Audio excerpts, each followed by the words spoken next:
In an act of heroic defiance against the oppressive tyranny of Donald Trump, the leadership of Harvard University has bravely declared that no matter what pressure Trump brings against them, they will not surrender their constitutional right to be the worst people in the country.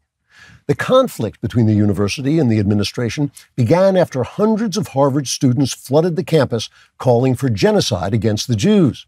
Further investigation suggested the students may have picked up their anti-Semitic ideas from what they learned in such Harvard classes as Studies in Anti-Semitism, in which the final exam required students to flood the campus and call for genocide against the Jews.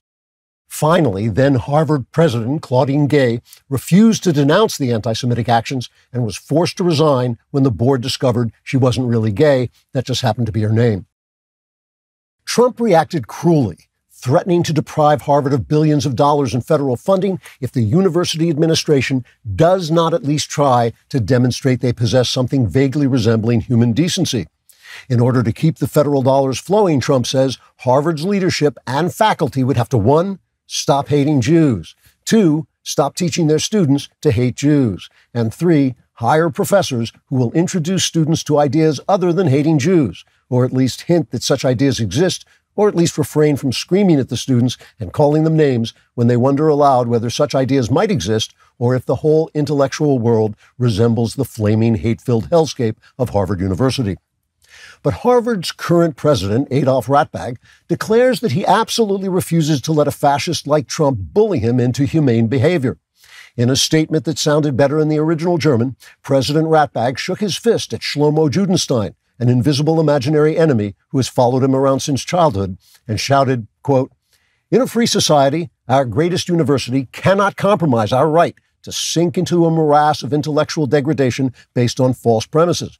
We have a sacred responsibility to mold America's best and brightest into dark, gnarled souls reminiscent of images of the damned in medieval paintings of the Last Judgment.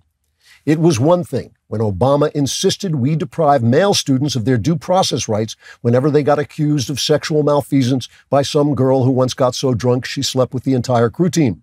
It was another thing when Biden declared that Title IX required us to give equal treatment to women and men who say they're women, and a pair of poodles who were dressed up in pink sweaters and adorable fluffy hats by a 6-year-old who wanted to pretend they were women. At least those demands were in keeping with our undying commitment to sexual perversity and moral turpitude. But when a thug like Trump demands we have to replace our sterling array of professors who are morally deformed leftist troglodytes with teachers dedicated to shaping young minds to the good, he has crossed the line. As far as Harvard University is concerned, Trump would be worse than Adolf Hitler if Adolf Hitler were a bad guy, unquote.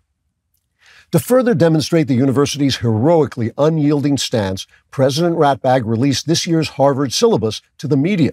The syllabus promises that the university will continue to provide such classes as Western Civilization 101, What It Is and How to Destroy It, Introduction to Shakespeare and the King James Bible, How They Can Light Our Way If Only We Set Them on Fire, and Giving Up Whiteness, in which students will stop using any device invented by a white male beginning on the first day of class at noon and ending around 12:05 because, let's face it, those bastards invented everything.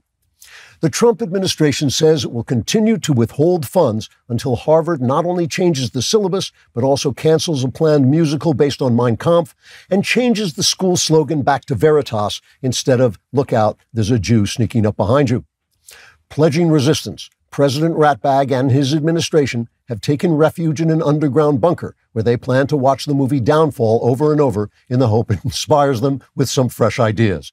That guy's great. I love him. And if you want more of him, subscribe and also like and subscribe to The Andrew Klavan Show wherever you get your podcasts.